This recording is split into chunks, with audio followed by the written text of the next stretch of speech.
gagawin. Okay, itaas na lang natin pabalik. Hindi natin dapat makita ang pari niya yan. Ay, parang bigla kaya ito natapos.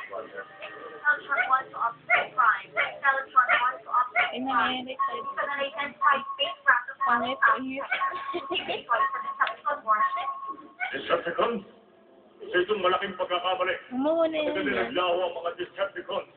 Kung hindi sila nawa, huwag na natin silang hintayin para malaman.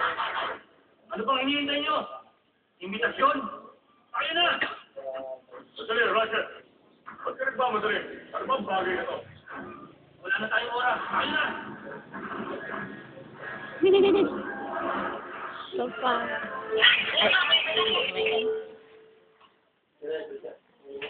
Saan? Kaming daw na File Guide ang dapat mamahiho na ninyong burga at ikilang sa ilang summer adventure. Sa area. Bigay maninulamangan dyan sa sumabog dahil sa rin sa ng tubig. Para maaari ko i-reaksyon ang messing dyan sa pagsiyong ka ba? Wala, may ba? Ikaw lang mainit? Naganap ng 2007 sa Soviet sa Mall.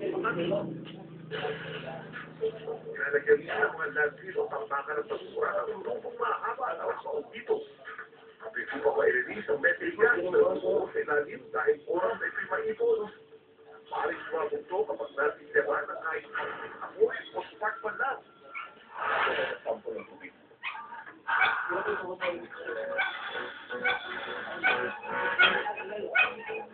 Mapasukin natin ito. Pinatukulong naman ito. Pinakita namin ni Gina Lopeza Coronel sa laboratory analyst ang pagkanay pa ng tubig ng San Juan River sa tubig ng pagpate ng Mati River.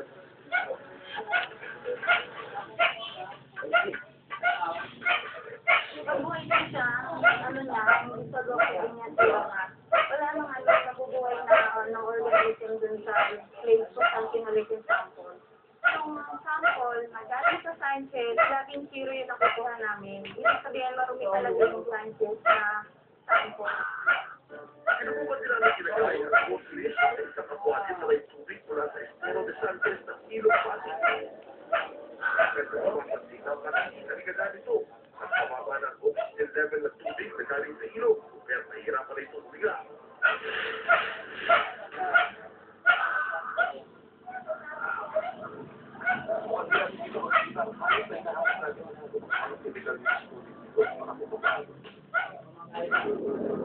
Para kailangan hindi pagkakita lahat para maisalba ang ilog. Ayaw rin issue at punta sa problema sa mga tubig.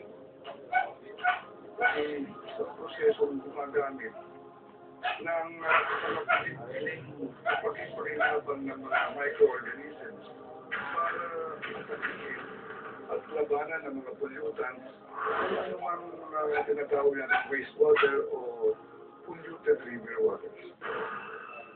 Pagpasla ng napakalagang tubig na ito na nagmula sa ilog Pasig, tingnan ang ultimo-ultimo pagbabago ng tubig na ito matapos tumaan sa proseso ng bioremediation.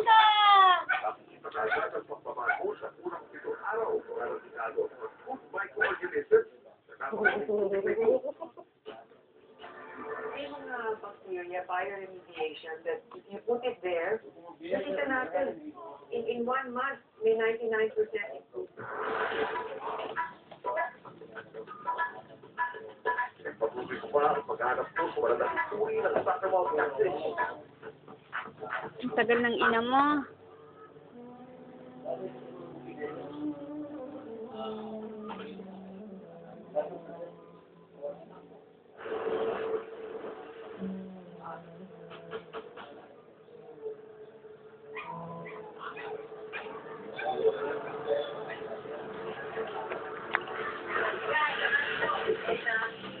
Umupo sa aking pansin ang isang malaking tangkay. Ito.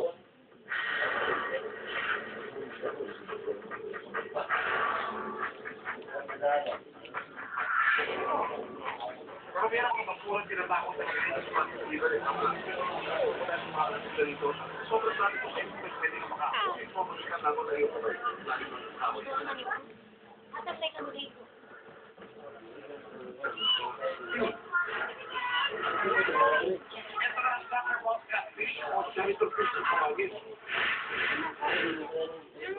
Yes, tinawag na Sacramento. Tignan natin yung bibig ko. Itong bibig ko to ay nagsisikip sa betong mo o limit. Yung sa ilalim ng ilong. Oh,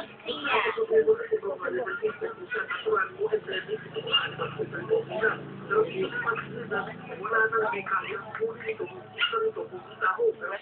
Ay, nagbuka-break pa man. Ngayon, tinabayang kada isang uri ng labandada, mapaistaman o halaman, pagpugsalit ng video, mapag-aagawan o pagkainin to. Masama talaga magkaroon ng ito.